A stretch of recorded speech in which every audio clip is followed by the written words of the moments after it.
Assalamualaikum, salam keluarga Malaysia. Semasa empat bersama saya, Sahih Samsudin.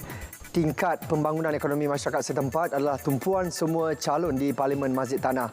Bagi mereka, hasil kempen yang dijalankan sejak Sabtu lalu, rata-rata rakyat mahukan perubahan kepada pembangunan ekonomi di Parlimen itu termasuk penambahan peluang pekerjaan. Bagi calon BN, Abdul Hakim Abdul Wahid, beliau fokus mahu meningkatkan ekonomi masyarakat, khasnya anak-anak muda selepas terkesan akibat COVID-19.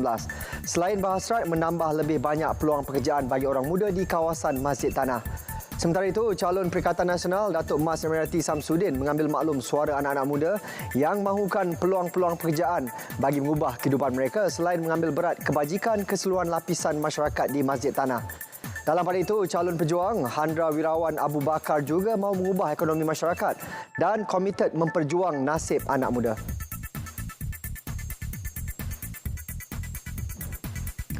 Kementerian Pembangunan Luar Bandar KPLB telah menyalurkan peruntukan 15.5 juta ringgit di bawah projek Desa Lestari kepada 15 kampung di Pahang.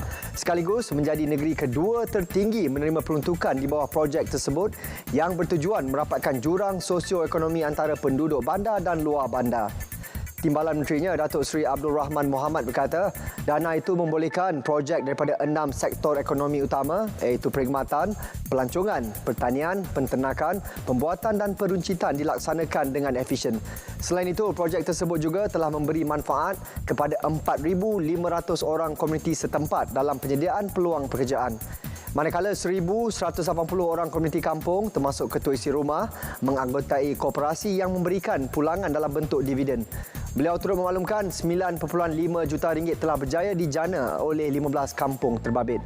Kampung Seri Makmur di Pekan adalah kampung yang meraih pendapatan tertinggi sebanyak 3.7 juta ringgit sejak 2015 hingga 2021 dengan purata pendapatan tahunan RM528,000.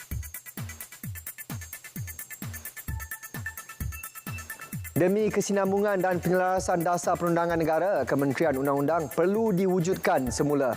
Menteri di Jabatan Perdana Menteri, Parlimen dan Undang-Undang, Datuk Seri Dr. Wan Junaidi Tuanku Jaafar memaklumkan pengesyuaran itu dikemukakan kepada Perdana Menteri untuk memastikan semua agenda perundangan dapat diteruskan dengan lebih cekap. Jelas beliau dalam satu kenyataan, bagi memastikan transformasi Parlimen terus berjalan, pindaan larangan ahli Dewan Negara bertukar parti turut perlu dibuat seperti mana pindaan larangan ahli Dewan Rakyat bertukar parti. Selain itu, pindaan Perlembagaan Persekutuan untuk menghadkan tempoh perkhidmatan Perdana Menteri selama 10 tahun juga perlu dilaksana. Sementara itu, 7 akta untuk memansuhkan hukuman mati mandatori dan menetapkan budi bicara mahkamah perlu dibentangkan ke Parlimen dalam masa terdekat. Persempadanan semula kawasan-kawasan Parlimen bagi menambah kerusi Sarawak dan Sabah seperti mana dalam Perjanjian Malaysia 1963 juga perlu diteruskan serta membina Perlembagaan Persekutuan dengan memasukkan pelancongan ke dalam senarai kuasa bersama iaitu kuasa persekutuan dan negeri. Didakwa menggunakan dokumen palsu 4 tahun lalu, seorang lelaki didenda RM17,000 oleh Mahkamah Session Ipoh selepas mengaku bersalah. Hakim Ainul Shahrin Mohamad turut memerintahkan tertuduh dipenjara 3 bulan sekiranya gagal membayar denda berkenaan.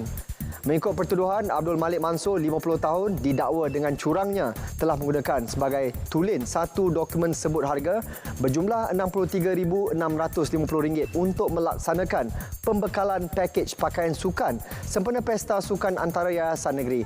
Kesalahan tersebut dilakukan di Pejabat Yayasan Perak dalam daerah Kinta, Perak pada 2 Ogos 2018. Tertuduh melakukan kesalahan di bawah Seksyen 471 Kanun Keseksaan dalam kurungan Akta 574.